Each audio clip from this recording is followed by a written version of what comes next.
All right, guys, we are going deep. We are talking deep wide receiver sleepers. I got 5 of them here for you. These guys have massive upside, and they're being completely slept on the consensus ranking. So this isn't your typical Drake London type pick, Adam Thielen, who are sleepers, Darnell Mooney. Those guys are all sleepers. We're going to dive a little bit deeper. I've got 3 rookies for you here and 2 guys that are coming back from last season that made a little bit of a mark that could really shine this season. So 5 deep sleepers with massive upside in this episode. All right, guys, excited to dive into this. Before I do, head on over to manscaped.com. Guys, I only promote stuff that I believe in. Try the Ultra Smooth package. I love this. You got the exfoliator, you got the crop gel, you got the razor, shaven style, guys. All right, so try this, guys. You head over to manscaped.com, use code SHOWERLINE20. Try their products. Now, if you go to their site, there's a ton of discounts already. If you go to checkout, you get an additional 20% off using code SHOWERLINE20, guys. Manscaped.com, SHOWERLINE20 is the code.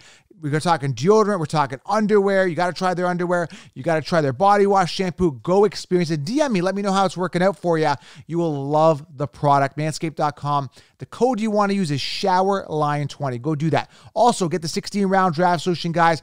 It'll help you guys crush your leagues. Use code TUBE20. This is the game changer. Sleepers, breakouts, video training. It's like having me at the draft with you. Use code TUBE20. Go get it right now. If you're new to the channel, click subscribe. In the comments below, give me some deep sleepers that you guys think. Love to get your feedback and what you guys think of these 5 deep sleepers as well. All right, let's dive into it here. I'm going to dive into some stats, dive into some facts, dive into some upside wide receivers here. Let's get to it. First one here that has suddenly come onto my radar more recently. I like the upside. The guy's name is Nico Collins, all right? Going into his second year, now the Texans do not have Danny Amendola, recently retired. John Mechie, very unfortunate, recently diagnosed with leukemia. He will be missing the year. Rookie that was just drafted recently by the Houston Texans. So very, very sad, very unfortunate for him. But Nico Collins now going into his second year. Okay, this is something I want to emphasize here for you. This guy is still a pretty good player. Now, last year, Davis Mills didn't really get going, the full season. Like, he started getting going near the end of the season. He started to really turn it up. And when he did, he started really targeting Brandon Cooks a lot more. That connection was built. And also, guys, the Nico Collins connection was really starting to develop. Now, I watched a game. I went back, watched some old games, watched a Tennessee Titans game with Nico Collins and Davis Mills connecting. Okay, the game looked good. Mills was in a groove. They lost that game, but they were starting to come back. They were playing the Titans hard that game, and Nico was a big factor of that. Now, Nico Collins actually has 61 targets, 33 receptions, 446 yards, and 1 touchdown. That's not a lot. The guy started 14 games, but Davis Mills didn't really get into the groove till the end of the season. And again, with John Mechie missing time, obviously, Amendola retiring. Amendola accounted for only 37 targets, 3 touchdowns, 248 yards, 24 receptions. Not a lot, but Nico Collins comes in as the wide receiver too. Now, Davis Mills, big-time quarterback sleeper, was one of the most efficient quarterbacks near the end of the season. I think he had like a 75% completion rate near the end of the season. Davis Mills, young guy, was a 3rd-round pick. I like the upside here, right? I like the efficiency here. And I think Nico Collins is going to be a beneficiary. Am I saying draft Nico Collins as your wide receiver 2? No. Wide receiver 3? No. Wide receiver 4? Maybe wide receiver 5, 6. A deeper sleeper you can stash later if you're looking for that wide receiver. If you're in like round 15, 16, 17, 18, depending on how many people are in your draft or how many rounds there is, Nico Collins could be a guy that could really have a breakout season. I think Davis Mills takes a step up this year. And we know, guys, Brandon Cooks gets hurt. Nico's going to be that reliable target for Davis Mills this season. I like the upside here, guys. I'm considering Nico Collins as a deep sleeper, sitting 70th on the consensus rankings right now, okay? Let's get into some rookies here. I've talked about this one particularly before, is Alec Pierce, sitting 93rd, guys, on the consensus on the Chiefs' rankings. They've only got Michael Pittman there who could take a step up. Pierce Campbell, who can't finish a game to save his life. They brought in Ashton Doolin. They've got some other guys, Kiki Cutie, all these other guys. Listen, Alec Pierce is a physical specimen. He's a great athlete. Tall receiver, big body receiver. College last year, 884 yards, 52 receptions, 8 touchdowns. Not astronomical numbers, but obviously the Colts believe in him. They need a wide receiver too, right? They drafted him with relatively high draft capital. He is currently sitting 93rd on the consensus rankings, and he is slated as a wide receiver two on the Colts, who've got a great O-line. Focal point of that offense is Jonathan Taylor. Possible stack boxes. So you're going to see some opportunity here for Alec Pierce to really shine, and he's going to be a big body in that red zone, in the end zone, for a guy that throws a lot in Matt Ryan. I think Matt Ryan has a great year. I think if Pittman wants to be the one, he might see the top corner, and it's really going to open things up for Alec Pierce this year. An absolute sleeper. Now, why do I like him so much? It's just, to me, it's about opportunity, right? I look at guys like Jalen Waddle, who's got a suspect quarterback in Tua, and they've got Tyreek there, and Waddle's coming off round 3 and 4, right? I see other wide receivers like T. Higgins, who had a good season last year, but he's coming off very expensive, round 3 or 4, and they've got Chase there. Now, Burrow's obviously a better quarterback than Tua, right? On paper anyway. So I'm seeing a lot of other wide receivers that are being drafted higher, right? When I can get myself a steal later who could actually surpass a Jalen Waddle or a T. Higgins potentially at points, believe it or not. Because he's got Matt Ryan, the veteran, throwing to him that I believe in Matt Ryan. I think Matt Ryan can get it done. So Alec Pierce, who's a wide receiver too, coming off super late, going undrafted. And some people say, well, I'll pick him up off waiver wire later. Why? You're getting an awesome deal here with Pierce. He's on all my rosters as a wide receiver 5 on my teams. Big time deep sleeper, stash him, all right? Next guy here, I think he's being slept on a lot, sitting 96th on the consensus rankings. This is why I don't do rankings. This is why 16-round draft solution is the solution, because I tell you these sleepers and you roster them. You don't leave them undrafted. You get the value. So you can look at a guy, the guy I'm talking about, by the way, who's sitting 96 is Jalen Tolbert, okay? So if you look at the rankings, right?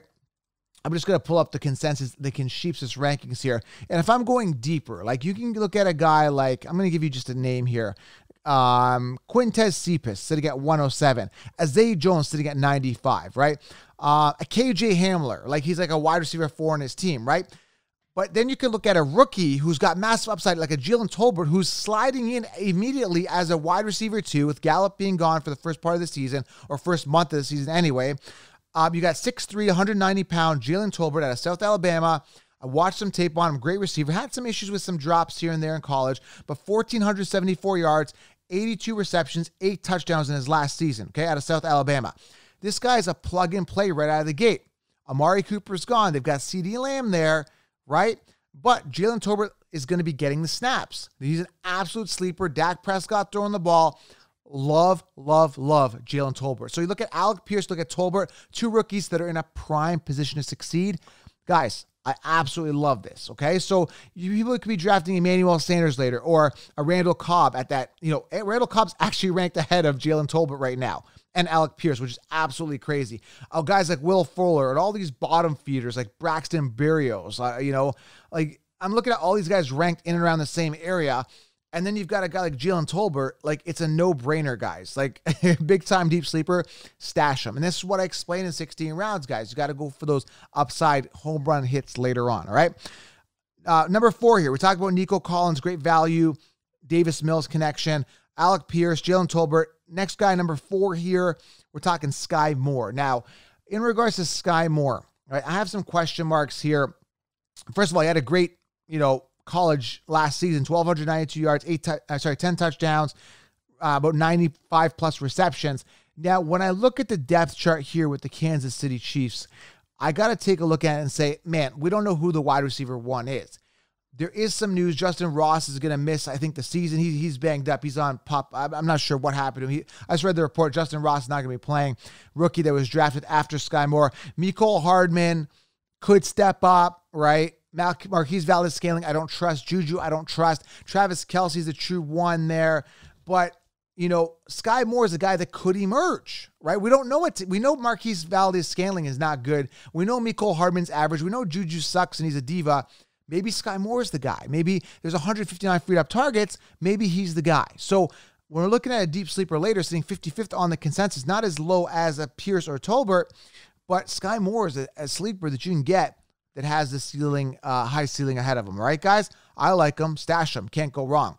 And again, these are deeper sleepers, guys. There's a ton of other sleepers. This is why I say wait on wide receiver. There's a ton of wide receivers you can get later. Load up on those running backs early, and there's tons and tons and tons, and you can stack them, and these guys go off. Now you've got amazing breakouts. Last year, Amon-Ra St. Brown. Last year, Jamar Chase. Everyone was sleeping on those guys, right? They crushed it. Let's keep going. Last one here. This one I'm not as giddy about in regards to ceiling, but he could be relatively efficient, sitting 58th on the consensus rankings. The guy I'm talking about is Jakobi Meyers, guys. Love the upside. Love the talent here.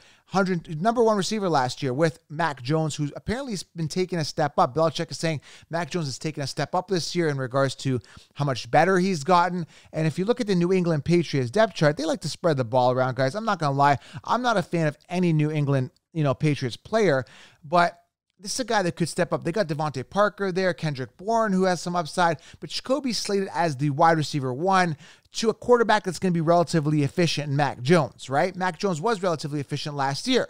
Okay, now if you look at his numbers, not bad for Jones. 22 touchdowns, 13 interceptions. He can only get better than that, in my opinion, right? Good coaching, good offense, good team, good player. He'll be solid. So Jakobi Meyers is a guy you get for immense value, who's a wide receiver 1, who isn't going to give you that high Jamar Chase ceiling, but is going to be efficient for you as a solid flex play, and you're getting him as a deep wide receiver sleeper stash, okay? You're getting Mac Jones as one guy sitting 58th on the consensus rankings. Absolute steal, all right? So 5 deep sleepers there for you guys. I like Christian Watson. There's a bunch of other guys I like as well. These guys jumped out at me, particularly for this episode.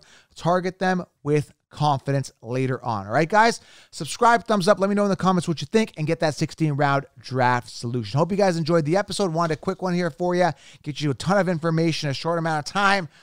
I got to run. We'll talk soon. Hope you guys enjoyed it. Fantasy football is around the corner. I'm excited. I know you guys are excited. Dive in, subscribe. We'll talk soon.